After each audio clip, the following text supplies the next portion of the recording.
हाँ, हरिओम। देखिए, आपका प्रश्न है। प्यारे बच्चे ने प्रश्न किया है गुरु के कि गुरु कहते हैं कि भगवान हमारे अंग संग है, लेकिन फिर भी हमें डर क्यों लगता है। भगवान हमारे अंग संग है, फिर भी हमको डर क्यों लगता है।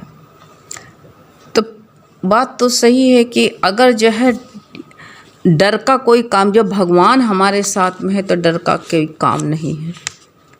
डर तभी उत्पन्न होता जब हम अपने वास्तविक स्वरूप से, आनंद चित्त स्वरूप से, प्रेममय स्वरूप को भूल करके अपने को शरीर या जीव मान लेते हैं, तभी हमको भय लगने लगता है। भय का कारण यही होता है और कोई कारण नहीं है। अपने को जैसे कहते हैं शरीर मान लेने से मृत्यु का भय होता है या बीमारी का भय होता है। कितने प्रकार के भय हैं देख लो तुम, इसका भय होता है। अपने को जीवन मान लेते, जवान मान लेते हैं तो बुढ़ापे का भय होता है। अपने को रूपवान मान लेते हैं तो कुरूपता का भय होता है। धनवान मान लेते हैं तो धन खो जाने का भय होता है। कितने तरह का भय होता है। इज्जतदार मान लेते हैं तो अपना अपमान होने का भय होता है। अपने को पति मान लेते हैं तो पति कहते हैं, जब पति मानते हैं तो पत्नी को जाने का भय बना रहता है। जरा खांसी भी है हमारी पत्नी का जोड़ा ना शब्द, और हम पत्नी मान लेते हैं तो पति को कहते खो जाने का भय रहता है। ये कहते कैसे भय होते हैं। माँ बाप मान लेते हैं तो बच्चों को कुछ हो ना जाए इसका भय रहता है। कभी कोई न कोई भय पाले रहते, मनुष्य की आदत है, ये भय पाल लेते हैं। कारोबार में आगे हो गए तो इसका भय रहता है, कहीं कारोबार मेरा पीछे न रह जाए, कम ना हो जाए दूसरे से, इसका भय रहता है। भाई बता तो है, जीवन में सुख कहीं आ गए, हम अपने सुखी मान लेते हैं तो कहीं दुख ना आ जाए, उसका भय रहता है। भय हमारे जीवन में अन्य सभी नकार आत्मा के कारण होता है। ये सोच लो, जितने भय होते हैं सब नकारात्मा के कारण होते हैं। गलत सोचते रहते, गलत चिट्ठी भेजते हैं ब्रह्मांड में। ये ब्रह्मांड में हमारा विचार जाते हैं, और ये विचार जाते ही हमारा अशुद्धता आती है। अशुद्ध विचार हमारे क्यों आ जाते हैं, इसलिए अशुद्धता आती है, अशुद्ध विचार आ जाते हैं हमारे लिए। तो यही हमारे लिए अपना पाल लेते हैं। तो यही शुरुआत, अपने को जब मान लेते नकारात्मक भाव डाल लेते हैं, अधा कहते हैं, जैसे ईर्ष्या द्वेष कहते हैं कि तुलना करना, इच्छा अहंकार करना है, सारे भाव कहते हैं कमज़ोर कर देते हैं। ये नकारात्मक जो हमारे भाव कहते थे। और भय की शुरुआत लालच से होती है, ये सोच लेना। प्रत्येक व्यक्ति कहते चाहता है कि मेरे पास बहुत से पैसा हो, मैं शानदार जीवन जीऊँ। इसका भय कहते हैं। इस व्यक्ति ये शुरुआत कहाँ से हुई, यहीं से शुरुआत होती है। मैं ऐसे यही शुरुआत करते हैं, व्यक्त करूं और सुख सुविधा के अनुमान से अनुभवी बनूं, और बड़े प्रेम से रहूं, सब सुख का उपभोग करूं, इसका भी भय हो जाता है। तो ये जीवन में भय तो रहते हैं। इंसान को निर्भय कब बनेगा, जब इन सबसे बड़े आराम से जीवन व्यतीत करने की मेरे अंदर भावना हो जाए, तभी हमारा बड़े आराम से हमारा अनुभवी जीवन बीत सकता है। आज के युवा वर्ग जो होते हैं वो कहते हैं नौकरी लगते ही हुए कहते हैं फ्लैट खरीद लेते हैं, गाड़ी ले लेते हैं। अब वो कहते हैं कि वो क्या करते, बैंक से लोन ले लेते हैं। अब लोन ले लेते हैं तो फ्लैट की किस्त जमा करते हैं। वो कहते जब किस्त जमा होती है तो उसको ख़रीद लेना बड़ा आसान होता है, लेकिन उसका कहीं गाड़ी मेरे खींच ना जाए, इसका भय रहता है। कहीं हमारा ये नौकरी ना चली जाए, इसका भय रहता है। कितने प्रकार के भय जीवन में इंसान के रहते हैं, और जीव भयभीत रहता है, भय से घिरा रहता है। भय का बचने का क्या तरीका है। जब तक भगवान की शरण में इंसान नहीं आ जाता है तब तक निर्भय नहीं होता है।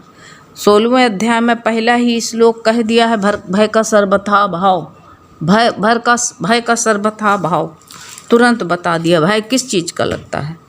भय जब लगेगा कि जब जो है हम जो है भगवान के ऊपर विश्वास नहीं करते हैं, तभी भय लगेगा। और जिसको भगवान के ऊपर विश्वास है, भगवान के ऊपर भरोसा है, उसको भय कहाँ से लग सकता? भय लगने की कोई चिंता ही नहीं है। जब भगवान की शरण में हम आ ही गए हैं तो सारा योगक्षेम भगवान के हाथ में है, फिर हमको भय कैसे आ सकता है? भय नहीं आ सकता है। भय आने का कारण है कि हम जो है अपने को जो है सारी जिम्मेदारी अपने सर पर रखते हैं। जब तक जिम्मेदारी अपने सर पर रखते हैं तब तक जो है भय हमारे सर पर लदा रहेगा। और जब भगवान के ऊपर समर्पित कर देते हैं तो भी छुट्टी पा जाते हैं। सब दैवी संपदा के लक्षण यही बताए गए हैं, यही साफ साफ 16वें अध्याय में कहा है। ये पहले ही श्लोक होगा कि श्री कृष्ण भगवान फिर बोले, हे अर्जुन, दैवी संपदा जिन पुरुषों को प्राप्त है तथा जिनको आसुरी संपदा प्राप्त है, उनके लक्षण पृथक पृथक यानी अलग अलग कहता हूँ। उनको कहते हैं उनमें से सर्वथा भय का अभाव। जो ये बता रहे हैं भय का अभाव कैसे होता है। सर्वथा भय का अभाव, अंतःकरण की अच्छी प्रकार से स्वच्छता, तत्व ज्ञान के लिए ध्यान योग में निरंतर दृढ़ स्थिति और सात्विक दान तथा इंद्रियों का दमन, भगवत पूजन और अग्निहोत्री आदि उत्तम कर्मों का आचरण एवं वेद शास्त्रों के पठन पाठन पूर्वक भगवान के नाम और गुणों का कीर्तन तथा स्वधर्म पालन करने के लिए कष्ट सहन करना एवं शरीर और इंद्रियों के सहित अंतःकरण की सरलता। पहले श्लोक है, पहले बता दिया कि भय हमारा कैसे मिटेगा।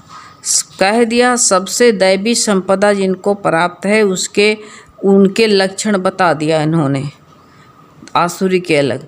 दैवी संपदा वाले को पहले बता रहे हैं कि सर्वथा भय का अभाव, भय नहीं होना चाहिए। जब तुम एक इंसान का कोई सहारा मिल जाता है तो निर्भय हो जाता। बच्चा से रोएगा चिल्लाएगा, लेकिन जो है कोई अपने पिता की गोद में चला जाए तो उसको रोना थोड़ी आता है, वो रोएगा थोड़ी, चिल्लाएगा थोड़ी, वो फिर जो है अपने जो है भगवान के ऊपर समर्पित हो जाएगा कि मेरा रक्षक स्वयं भगवान ही है। अब हमको भय क्यों लगेगा? हैं, मेरी नैया के खिवैया भगवान, मुझे डर काहेगा, मुझे भय काहेगा, फिर भय कैसे लगेगा?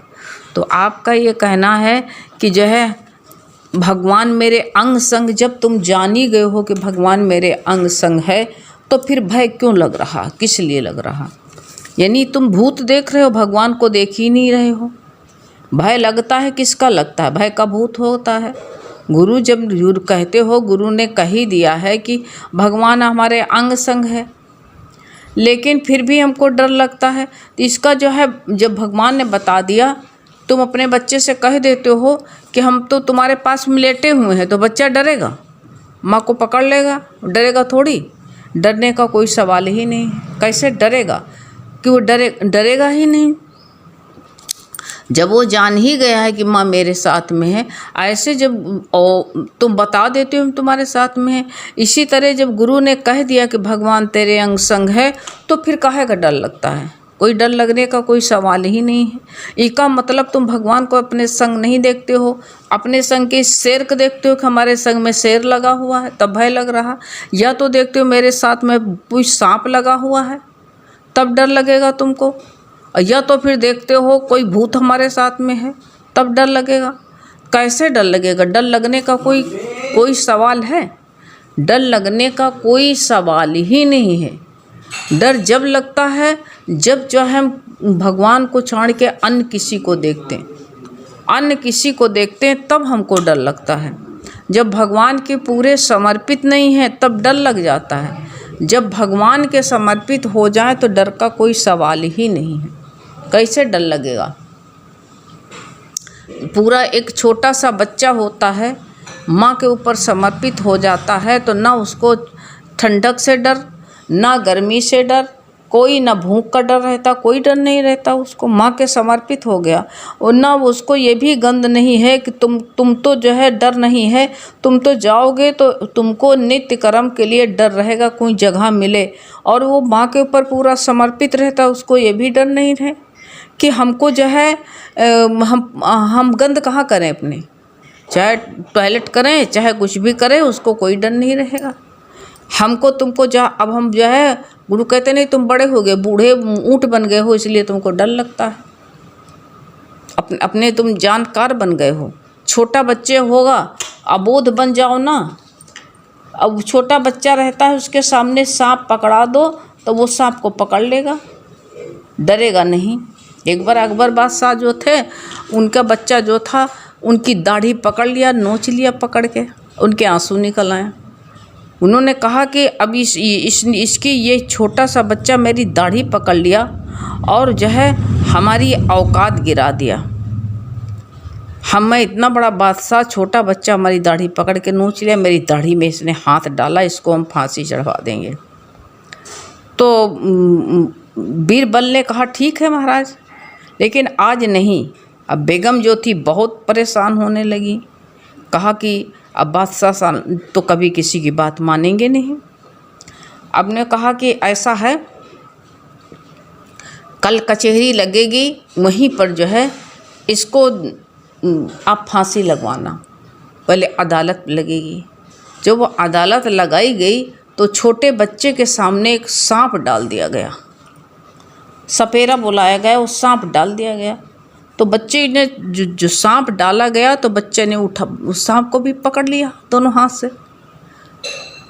तो बीरबल ने कहा महाराज, इस बच्चे को अगर जो है कोई ऊंच नीच का भय होता, ये अपना पराया जानता कि कौन छोटा कौन बड़ा है, कौन जहरीला है कौन मीठा है, जब इसको ये बात का पता होता तो ये सांप को न पकड़ता। जिस तरह इसने सांप को पकड़ लिया, इसी तरह आपकी दाढ़ी पकड़ लिया। कोई इसका विचार ही नहीं है कि मैं, इसको यही पता नहीं कि मैं क्या पकड़ रहा हूँ, इसको ये मालूम ही नहीं है। तो ऐसे जो है, जब इसको भान ही नहीं है, पता ही नहीं है, तो उसको भय कैसे लगेगा। तो छोटे बच्चे को जो कुछ भी पकड़ा दो, सांप भी पकड़ा दो, सांप पकड़ लेगा, क्योंकि उसमें द्वैत भाव है ही नहीं, दूसरा देखता ही नहीं, एक ही सब, उसकी एक दृष्टि सम दृष्टि है। और वो अबोध होने के कारण सम बर्तन करता है। वो बर्तन हमको नहीं करना है कि सब बर्तन हम भी करने लगे, नहीं, लेकिन हमारी सम दृष्टि तो बन सकती है, समता में तो हम आ सकते हैं। इसलिए जब समता में हम आ जाएंगे तो हमको कोई भय लगता ही नहीं है। इसीलिए कहा भय का सर्वथा अभाव। और अंतःकरण की अच्छी प्रकार से स्वच्छता, जब ये भगवत भाव में भगवान के नाम जपने से, पूरा समर्पित हो जाने से अंतःकरण को मांजना नहीं पड़ेगा, धोना नहीं पड़ेगा, अंतःकरण की स्वच्छता अपने आप हो जाएगी, स्वच्छ हृदय अपने आप हो जाएगा। लेकिन किस आगे और बताया, स्वच्छ हृदय हो जाएगा, तत्व ज्ञान के लिए ध्यान योग में निरंतर दृढ़ स्थिति। अब ऐसा बताया है कि इस ध्यान योग में निरंतर दृढ़ स्थिति होनी चाहिए। ध्यान योग परमात्मा से लगे, ध्यान रहे कि हमारे जीवन में हमको कुसंगता ना, कहीं कुसंग न मिल जाए। हमको कुसंग का भी बहुत बड़ा प्रभाव पड़ता है, इसीलिए कुसंगता में को हमारे अंदर अवगुण आ जाते हैं। जब अवगुण आ जाते हैं तो उस अवगुणों के कारण भी हमको भय लगता है, डर लगता है। हम इंसान कहते क्यों डरोगे। पहले हम लोगों को घर से जो है सत्संग जाने के लिए छूट नहीं थी, चुरा के निकल जाते थे। तो चुरा के निकल जाते थे तो वहाँ हरि ओम हरि ओम हरि ओम हरि ओम जपते जपते जाते थे। तो जब हरि ओम जपते जपते जाते थे तो वहाँ बताने लगते थे गुरु जी से कि दीदी जी, हम लोग जो हैं, हम तो डर के मारे आए और डर के मारे हरि ओम करते आए, कोई देख न ले, कोई बता न दे। तो दीदी जी कहती थी, तुम भगवान को थोड़ा जप रही थी, तुम तो भय को जप रही थी। और भगवान का नाम भी भय के कारण होता है। ये माला जप रही थी, कोई हमको देख न ले, कोई हमको देख न ले, ये तुम्हारा जाप हो रहा था। तुम भगवान को नहीं जप रही थी, तुम भय को जप रही थी, तुम्हारा भय ये करवा रहा था। ऐसे ये जो है ये तत्व ज्ञान के लिए ध्यान योग में ये ध्यान रहे कि हम जाप भी कर रहे हैं तो किस लिए कर रहे हैं, दुनिया को दिखाने के लिए कर रहे हैं कि जो है भगवान को दिखाना तो है नहीं। अब जब भगवान स्वयं नहीं दिखता है तो भगवान को दिखाओ भी कि कैसे, दिखाने की वो देखने की चीज़ है ही नहीं, उसको दिखाया भी नहीं जा सकता, बताया भी नहीं जा सकता है, महसूस ही किया जाता। तुम्हारे अंदर अगर महसूस हो गया हो तो तुम बता दे सकती हो। तब तुमको जब महसूस हो जाए, जब उसको महसूस करो, एहसास होने लगे कि मेरे अंग संग है, तब फिर डर नहीं लगेगा। अभी जबान के रटना हमारे तुम्हारे रहते हैं, ये रटन भाव से ऊपर के रटने से भय नहीं जा सकता है। ऊपर के भाव जो हमारे हैं, हमारा भय मिट नहीं सकता है। इससे भय मिटेगा जब अंतर में पहुँचेंगे तब। और कहा ध्यान रहो कि परमात्मा से मेरा चित्त, ध्यान योग क्या है, परमात्मा से चित्त मेरा अलग ना हो, ये ध्यान रहे। और बताया है ध्यान दृढ़ निरंतर दृढ़ स्थिति होनी चाहिए कि आज भगवान के ऊपर विश्वास है, कल नहीं रहेगा। गुरु कहते कभी मासा कभी तोला, मन तुम्हारा बदलता रहता है, तो कैसे होगा। और सात्विक दान, सात्विक दान का मतलब होता है दान तो बहुत करते हो, सात्विक दान करो। जो तुम्हारे विचार हैं, ये तुम्हारे अंदर सत्य विचार, सत्य माने परमात्मा, सत्य विचार हैं, उस विचार को ही किसी को देना। ऐसे विचार नहीं दे देना कि कोई तुमसे विचलित हो जाए। और इंद्रियों का दमन, इंद्रियों को दाबो नहीं, भगवान में लगा दो बस। हरि ओम।